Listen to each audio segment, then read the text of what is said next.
Alright guys, I'm starting this card early. I'm recording this video Sunday night. I'm gonna finish it up tomorrow, but let's get straight into this UFC Fight Night 100. Alright, first fight on this card, we got Tresean Gore versus Antonio Tricoli.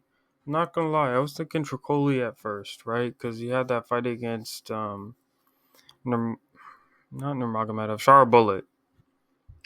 Shara Bullet, his last name is Magomedov. I thought he looked okay in that. I really think I was biased because he got finished so late, and that recent Char Bullet fight, Char looked really good in that. But then I realized Tricoli is not that good. Like his Dana White Contender Series fight, he was on steroids, and after that, he has no gas tank now. Um, he tried to take Char down, and he really couldn't do anything. A cage grab prevented Shara from getting taken down. But I don't see Tresean Gore having really too many issues. Um, the only thing I see is that Tresean Gore is going to be a lot shorter and have less of a reach advantage. So I could see Tresean Gore getting a takedown and maybe finishing him and getting not finishing him early, but tiring him out early, and then in that third round, Tresean Gore hitting him with something hard and putting Tricoli to sleep in that third round.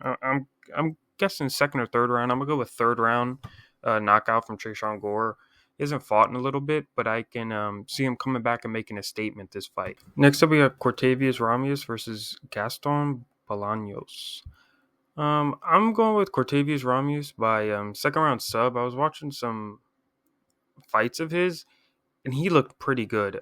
The only issue I could see is that he tends to just stand in there and throw bombs.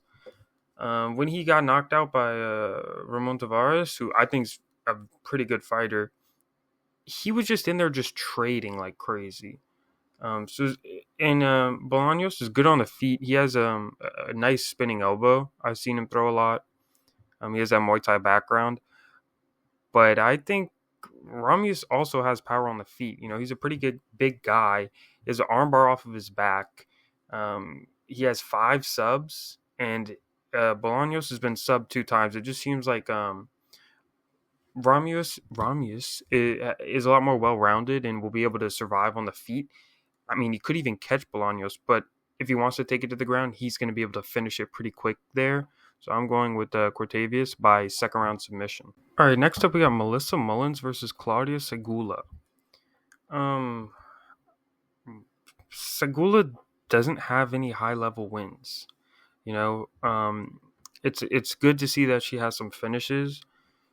Before she joined the UFC, but we got Melissa Mullins, who's coming off of a loss, but actually has fought some decent fighters to a decision.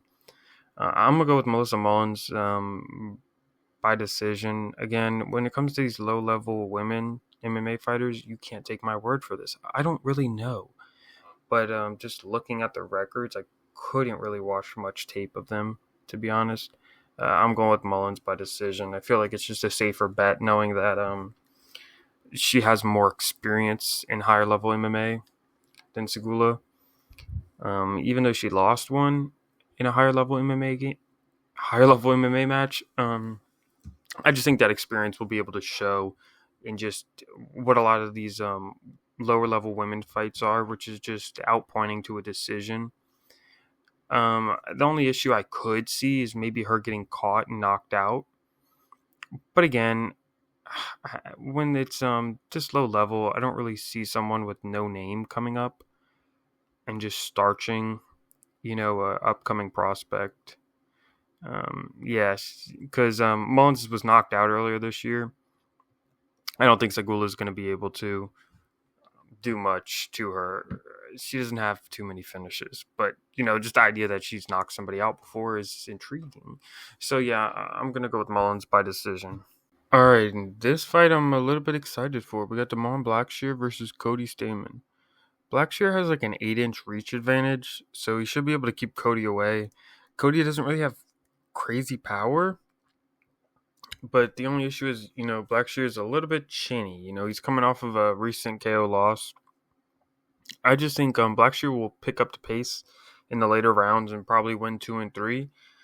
And he'll edge out a decision. He's coming off of a nasty knockout loss that was 3 months ago, and it was his first finished loss ever. So, that's not really good. But again, Cody doesn't really have too much power, and I think it'll be difficult for him to get on the inside. And Cody finished Eddie Wineland. Like, that's really it. So, I mean, if Damon Blackshear is that chinny, we're in for a rough fight. But I think Blackshear is going to come in, win 2 and 3, win a 29-28 decision, maybe even a 30-27. But I see him just picking them apart later in the fight, and Cody's not going to be able to find his range and get on the inside. All right, now we got Charles Radke versus Matthew Semmelsberger. I'm going with Charles Radke by decision. Matthew Semmelsberger has slowly been declining every loss, it seems. His first loss was a split decision. His second loss, he was winning, and then he got just beat down. And the third loss was a unanimous decision. So it just seems like every time he's losing, he's getting worse and worse instead of improving. And, Radke was on a 6-fight win streak before that Prates fight, who knocked him out with a knee to the body. He finished him with a body shot. So it's not really like Radke was chinned by Prates, which obviously we'll get to that later. Prates is a very fucking good fighter. Both fighters have power, and Radke has been decently active, and he's beat some up and coming fighters. The only issue I have is that Semmelsberger has power and a couple first round finishes, and Radke was finished to the body recently. So if Radke was knocked out by Prates this recent, I'd probably be a little more worried, because it seems like Prates hits pretty fucking hard. So I would see Radke getting chinned. But him getting finished with that knee to the body, it was a vicious knee. I don't see Semmelsberger really digging him to the body that hard. But, again, he does have some good power in that first round. Again, I think Radke should be able to win 2 and 3. If not, maybe get a finish. But, I'm going with Charles Radke by decision. All right, then this fight seems to be a little bit of a layup. We got Mansour Abdul Malik versus Dusko Todorovic. I'm going Mansour by first round knockout. He has finishing potential. I'm not sure if he's finished every one of his fights, but sorry for hitting the mic. He's finished a lot of them. He's coming off of a knockout against Wes Schultz on Dana White's Contender Series, which was around 3 months ago. And Dusko is coming off of that fucking loss to Christian Leroy Duncan, who's a good fighter, but it was a year and a half ago. He hasn't been really too active. Abdul Malik is up and coming. He's been more active. He's undefeated, and I think this is just going to be a body that's fed to him. So I'm gonna say he's gonna get it out. He's gonna get him out of here in this first round. Next up on the card, we got Elizeu Zielinski versus Nicholas Dalby. Nicholas Dalby. This was one I kind of had to think a little bit about. I think I'm going with Zielinski dos Santos by decision. Zielinski is a very good finisher, and he's fought a lot of good competition. He's a younger fighter by a couple years, and I think he's pretty underrated. He knocked out Strickland a while back. He beat BSD. They both fought Kretinov, and Zielinski's had a draw and Dalby lost, but both were very close fights. If anything, Kretinov probably lost that fight against Dalby, but I'd say Zielinski was a lot closer to getting a finish in that fight. And, I think Dalby's a little bit too hittable sometimes. He has a high guard often, but the way Zielinski dos Santos strikes, it's dynamic enough where I think there's going to be too much going on for Dalby, and Dalby's not going to be able to be too defensively sound. The only issues I see with this is Dalby's very quick, and he has a nice head kick that he throws often. But again, he's kind of simple as of on the feet. Dalby's been a little more active and is coming off some good momentum. He was he was on a 4-fight win streak before that Kretinov loss. But again, Zaleski Dos Santos has fought a lot better competition, so I'm going with Alessio Dos Santos by decision. I just see him doing better almost everywhere than Dalby. Dalby's been doing good, but I think this is a step up in competition against a guy who has fought some good fighters before and finished some good fighters before. But again, I think Dalby's defensively sound enough where he's going to get caught by some of these shots, but he won't get caught completely flush. I don't think he's going to have his chin out there always. I just think a couple shots are going to sneak through the guard for Dos Santos, and I got Zelensky Dos Santos by decision. All right, here we go. Next on the card, we got Luana Pinheiro versus Jillian Robertson. I got Jillian Robertson by second round submission. Jillian trains at Goat Shed, and there's a lot of good women fighters coming out of that gym as of recently. A lot of good fighters in general. I know they got a couple fighters that have been winning on the Contender Series, but yeah, I think she's pretty good, and she's good on the ground, obviously. Luana was just subbed in her last fight, and Jillian has good submissions. Jillian's 11-6 in the UFC and has been getting better and better as she fights more. It started off a little rough for her, but she's been improving as her career has been going forward, and she seems to be getting a lot better. Luana's on a 2-fight losing streak, being finished in both of them, which I think that's a terrible, terrible thing to happen in a weight class like this. And for a women's fighter to be finished back-to-back, that's not good. Jillian Robertson, again, is someone who is a decent finisher and good on the ground. So I got her by this submission. But the only issues I see is that Luana is good on the ground and could latch up a sub. The jiu-jitsu might be able to negate each other, and this could go to a decision, which, again, I'd go with Jillian Robertson. And Jillian's been subbed before, but it was by Mayra Buena Silva, who I think's better on the ground than Luana. So there's that. But yeah, if Jillian Robertson doesn't get her out of there in the second round by submission, I could see her winning a decision regardless. A GM3 fight. We got Gerald Meerschaert versus Renier de Ridder. I'm going to call him Renier. He has not faced anybody too good yet. He was a double champion over at 1FC. But again, I think they have decently lower level competition. One thing I'll get to later that kind of changed my mind about this pick completely. GM3 is known to just get subs whenever. Not always when he needs it most, but just whenever randomly. But let's go for some pros. Gerald has not had many high-level wins recently, and this fight's at 185. Renier was a double champ at 1FC, and his only losses were at heavyweight and light heavyweight, so he shouldn't really have any issues being controlled on the ground or being taken down. I'm going with Renier by first-round knockout, because Gerald does not have good stand-up, and I think Renier's just going to go in there and just put him out quick.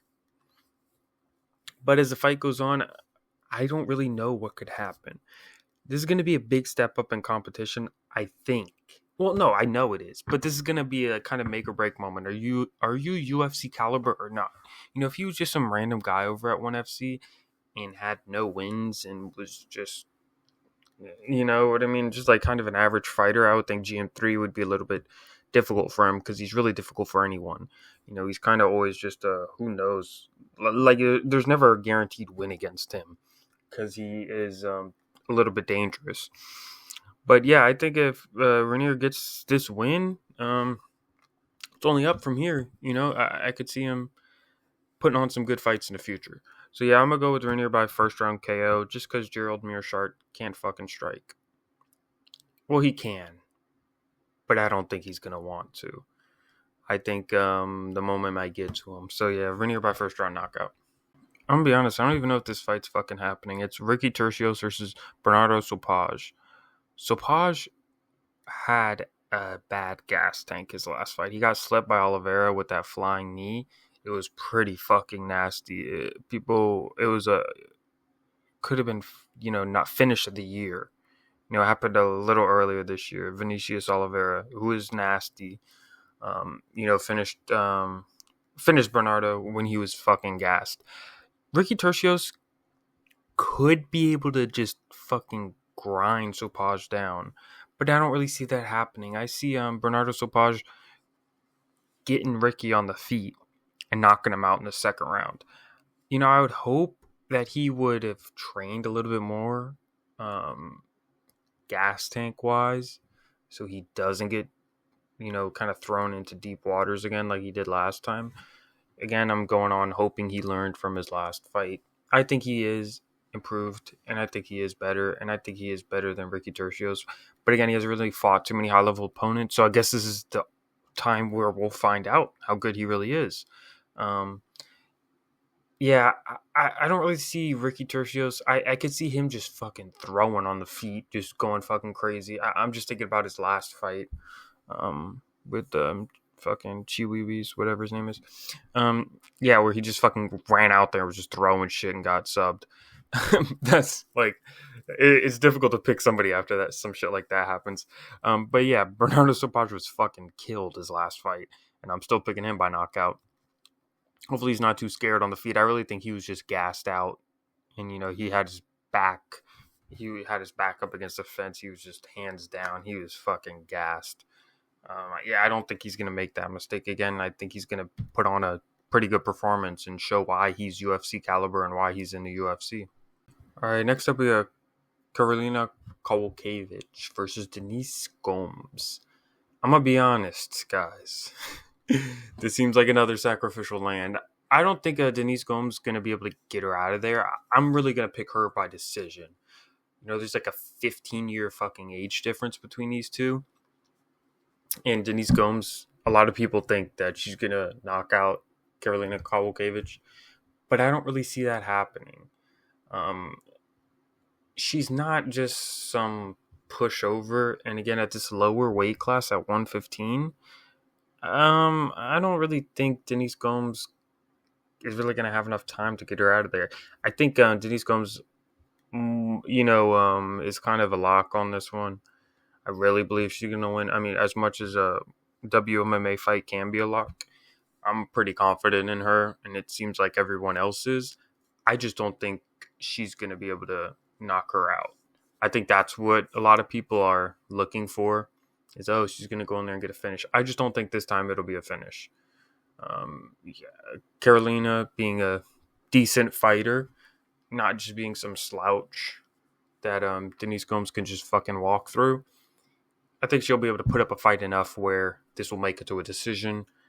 But a 30-27, Denise Gomes might even get a fucking 10-8 in there somewhere and just beat her, but not be able to shut her lights out. So yeah, I'm going with Denise Gomes by decision. All right, here we go. We got Cody Garbrandt versus Miles Johns. This fight for Cody Garbrandt's going to be a very important one. I heard him say this is the last fight on his contract, and Miles Johns is a difficult opponent for him. Miles Johns, he's definitely going to be able to slow this fight down and just win a decision. Cody Garbrandt's going to have to be who he was before. He's going to have to be very unpredictable and someone that can't just get picked apart. His last fight against Deiveson Figueiredo, I think that was his last fight I remember of his. He didn't look bad. I mean, he got finished. He kind of looked bad. But I mean, it's against fucking Deiveson Figueiredo, who's a fucking monster. I think Deiveson Figueiredo's very fucking good. Very, very, very, very, very good. So I don't really, take that against Cody Garbrandt, who's an older fighter.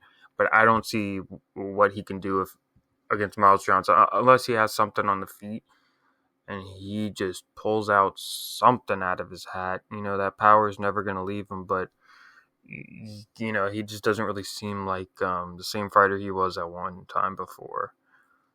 I want him to win. I want Cody Garbrandt to win. I really do. I think he's going to go out there and start headhunting.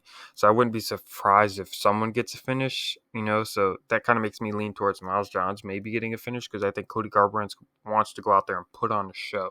He wants his contract to get renewed and he wants some big fucking money. You know how you get big money? You put out Miles Johns. Do I think he's going to be able to do it? No, I think Miles Johns is the Bilal Muhammad of this division. Not stylistically, really. I mean, kind of. But he's going to be able to fucking slow the fight down and win a decision. That's what he does best, and that's what he's going to do this Saturday night. All right, for the main event, we got Neil Magny versus Carlos Prates. As the official MMA Nerds fan page YouTube channel, Carlos Prates is going to sleep Neil Magny in round 1. We all fucking know it's going to happen. Prates is on a 9-fight KO streak and a 10-fight win streak. He's 3-0 in the UFC, 1-0 on Dana White Contender Series. And Magny just recently fought Michael Morales a couple months ago, and he was fucking slept in the first round. Michael Morales is a heavy-handed striker. But Carlos Prates is long. Pause. He's very fucking long, and he's going to be able to fucking sleep Neil Magny with his legs, with his knees, with his elbows, with his fist. He's a dynamic striker. He's not going to go in there and just box with him. He's going to be able to mix it up good enough. I think Prates has good enough takedown defense and long enough legs where I think his sprawls are kind of decent. And he's not just going to be able to get taken down and controlled by Neil Magny. He has good ground game off of his back. And he's not really useless when he's on the ground. Magny's good when he can mix up the martial arts and tire you down. Prates is just a sniper. He will just walk Neil Magny down and not let him pressure him. You can't let Neil Magny pressure you. And I don't think Carlos Prates is going to have any issue with that. It seems like that Neil Magny's win when he beat Mike Mallet. It was just Mike Mallet just gassed himself because he couldn't get a finish and just got fucking killed on the ground. Prates is not Mike Mallet. Let's be fucking honest. That might be an interesting fight. Prates killing Mike Mallet.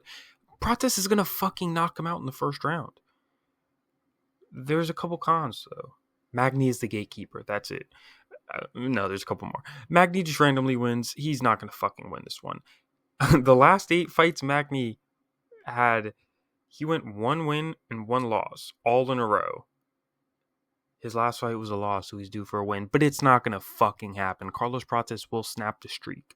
Magny will shoot for takedowns. We haven't really seen Prates against too many high-level opponents on the ground. But I don't really even think Magny's high-level on the ground. It's the first ranked fighter for Prates. And it seems like it's a little bit of a layup. He's going right to 15, and he's going to fucking sleep him. He's going to sleep him. This being 5 rounds makes no sense. It's not even going to last 5 minutes. Carlos Prates is going to fucking sleep. And I'm going to be screaming. No. But yeah, Carlos Prates is going to knock him out in the first round. We all know why. We've all seen these guys both fight. And we can just imagine how this fight goes in our heads. Neil Magny's up against the cage, just getting fucking kneed in the head, kneed to the body, elbowed, fucking straight shots, and Neil Magny's just like has his fucking zombie guard out and just gets fucking folded over. That's what I see happening. Excited to see Carlos Prates back in there. Hopefully, Marcio Ruffi is going to be in on 309. Looks like he found a replacement, but that's for another day. If you made it this far, like and subscribe, comment. I did good last card. I went 10-3. Card before that I didn't make a video, but I think it did pretty decent as well. 11-2 or 13-2. I don't really remember. But hopefully this card I do well again. Hopefully. Maybe so, maybe not. Like and subscribe. Please. Okay, I'm out.